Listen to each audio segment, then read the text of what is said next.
Anda sedang hamil dan mengalami mual muntah? Kepingin tahu kenapa sih kok sampai mual muntah seperti itu? Gimana tipsnya agar mual muntah tidak terlalu parah, serta kondisi apa aja yang berbahaya dan butuh penanganan medis? Jangan kemana-mana, simak video ini sampai habis karena akan kita jelaskan secara rinci di sini. Hai, Assalamualaikum, saya Bidandri Asia. Selamat datang di channelnya baybunda.id. Dalam video ini kita akan membahas tentang mual muntah dalam kehamilan. Sebenarnya mual muntah dalam kehamilan itu kenapa sih, Bubit?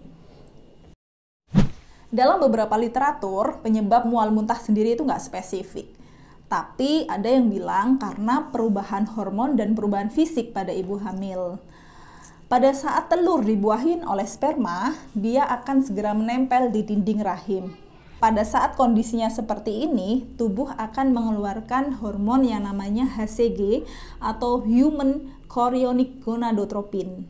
Hormon HCG sendiri ini tinggi kadarnya di trimester pertama atau usia kehamilan 0-3 bulan. Nah, tingginya HCG ini membuat seorang wanita menjadi sangat mual dan muntah. Kemudian, selain hormon HCG yang tinggi tadi, ternyata hormon progesteron juga tinggi. Hormon progesteron ini punya tujuan khusus, yaitu membuat otot sekitar rahim ini menjadi rileks. Kenapa? Karena di dalam rahim lagi ada benda asing, lagi ada janin yang dirawat di sana. Benda asing ini harus dijaga baik-baik agar tidak sampai jatuh atau tidak sampai keguguran. Oleh karena itu, otot rahim ini bersifat sangat rileks di sana karena adanya hormon progesteron yang naik. Tapi ternyata progesteron ini tidak hanya berfungsi sebagai perileksnya rahim, dia juga membuat tetangganya rahim, yaitu saluran pencernaan, kerjanya lebih rileks. Oleh karena itu, beberapa wanita mengalami konstipasi atau sembelit dan mual muntah selama dia hamil.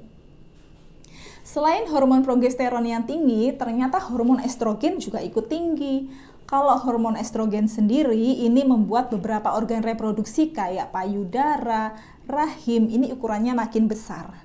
Kalau payudara sendiri emang dibuat gede karena menyiapkan proses menyusui. Kalau rahim dibuat gede karena di dalamnya ada janin yang bertumbuh dan berkembang di sana. Karena rahim ukurannya makin gede, sekali lagi dia juga mempengaruhi tetangganya, saluran pencernaan tadi. Akibatnya lambung, usus, lokasinya agak pindah sedikit, naik sedikit. Beberapa wanita mengalami sesuatu yang nggak nyaman karena kondisi seperti ini dan bisa memicu mual dan muntah juga. Nah, itu tadi ceritanya kenapa seorang wanita mual muntah saat kehamilan. Terus gimana Bu Bidan caranya mengurangi mual dan muntah ini? Ada beberapa tips mengurangi mual dan muntah. Tips yang pertama, Anda harus paham betul kondisi ini tadi, kondisi kehamilan. Bila seorang wanita paham bahwa saat hamil ada perubahan hormon, perubahan fisik, maka dirinya akan lebih tenang. Oh, ini berarti normal ya. Ini berarti natural ya, fisiologis. Sehingga tidak perlu terlalu stres pada saat diserang mual dan muntah. Kita juga bisa meningkatkan rasa syukur kepada Allah Subhanahu wa Ta'ala atau kepada Tuhan Yang Maha Esa, karena tidak semua wanita dikaruniai kehamilan. Pada saat Anda dikaruniai kehamilan ini, mari banyak-banyak bersyukur, meskipun kondisinya banyak ujiannya kayak mual dan muntah tadi. Tapi itu sangat bisa direduce dengan cara kita bersyukur, seperti itu. Kemudian tips yang kedua, Anda bisa makan lebih sering ya, meskipun dengan porsi dikit-dikit. Jadi porsinya yang biasanya sepiring, kurangin aja jadi setengah piring. Tapi sering makannya gitu, biar lambung kerjanya nggak terlalu berat, nggak terlalu penuh di dalam saluran pencernaan. Biarkan dia mencerna yang sedikit, habis itu selesai, nanti makan lagi sedikit-sedikit tapi sering. Tips yang ketiga, Anda bisa menghindari bau-bauan makanan ataupun parfum yang terlalu menyengat. Misalnya makanan yang berbumbu menyengat atau parfum yang baunya terlalu nyegera, sementara buang dulu, hindarin dulu biar tidak memicu mual dan muntah. Kemudian tips yang keempat, Anda bisa menyiapkan biskuit dan air di samping tempat tidur Anda. Biasanya mual dan muntah itu terjadi di pagi hari, oleh karena itu disebut morning sickness. Pada saat Anda bangun, usahakan lambung tidak terlalu kosong, jadi Anda bisa makan biskuit dan minum air meskipun sedikit-sedikit. Kemudian tips yang selanjutnya adalah Anda mencari udara yang segar. Hindari ruangan yang pengap. Bisa Anda buka jendela biar udaranya masuk, karena udara yang jernih, udara yang sejuk itu sangat membuat kita rileks sehingga tidak mual muntah. Kemudian tips yang penting juga adalah biasanya Anda diresepin sama Bu Bidan atau Pak Dokter itu obat-obatan vitamin dan juga zat besi. Zat besi ini punya efek samping membuat Anda mual. Nah, padahal Anda harus minum vitamin atau zat besi itu untuk menghindari anemia. Caranya Anda minumnya di malam hari sebelum tidur. Pada saat efek itu keluar, Anda sedang tidur, sehingga tidak terlalu terasa. Kayak gitu. Kemudian kondisi apa aja Bu Bidan yang bikin mual muntah itu dikatakan bahaya? Nah, kondisi mual muntah yang dikatakan bahaya bila Anda muntah sehari lebih dari 10 kali. Atau bila Anda setiap kali makan atau minum semuanya dimuntahin lagi. Itu berbahaya karena Anda bisa kekurangan nutrisi dan dehidrasi.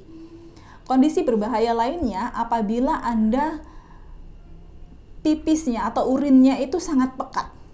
Warnanya coklat seperti itu sudah tanda-tanda dehidrasi. Kondisi yang lain yaitu apabila Anda muntah disertai darah, karena bisa jadi organ pencernaan ada yang mengalami iritasi. Atau di saat ulu hati ini sangat panas karena asam lambung ikut keluar bersama muntahan tadi sehingga mengiritasi daerah esofagus. Nah, kondisi-kondisi seperti ini itu berbahaya. Silakan Anda ke dokter. Mungkin ada beberapa obat yang harus Anda tebus untuk mengurangi mual dan muntah, dan pada kondisi tertentu Anda membutuhkan nutrisi tambahan, misalnya infus seperti itu ya. Nah, yang paling penting nih pesannya Bu Bit dalam video ini yaitu Anda tidak boleh egois. Kalau seorang wanita memikirkan, aduh aku nggak makan, nggak minum karena nanti aku pasti muntah kalau seperti itu. Nah, ini salah. Karena apa? Anda tetap harus masuk nutrisi meskipun sedikit-sedikit. Karena nutrisi itu tidak hanya untuk tubuh Anda, melainkan untuk janin juga. Janin yang Anda kandung saat ini, kehidupannya dipengaruhi oleh Anda. 30 tahun yang akan datang, mungkin dia adalah seorang dokter. Mungkin dia adalah seorang dosen, mungkin juga dia seorang pengusaha, atau bahkan seorang wali kota. Nah, Anda bisa membantunya untuk mendapatkan nutrisi yang terbaik mulai dari sekarang. Pada saat kondisi Anda mual muntah, Anda tetap harus memasukkan beberapa nutrisi untuk tumbuh kembang janin Anda. Seperti itu ya. Mungkin Anda sedang mengalami mual muntah kehamilan saat ini, atau mungkin Anda menyimak video ini karena istri Anda sedang hamil, atau mungkin Anda iseng saja menyimak video ini. Bila ini Anda rasa bermanfaat untuk saudara, untuk teman, atau bahkan untuk keluarga Anda, ayo langsung di-sharing ya, agar dia mengerti juga, agar dia tahu manfaat dari melihat video ini. Oke, terima kasih sudah menyimak video ini. Jangan lupa follow IG-nya bayibunda.id karena kami mendampingi Anda semua untuk menciptakan generasi penerus yang terbaik. Assalamualaikum warahmatullahi wabarakatuh.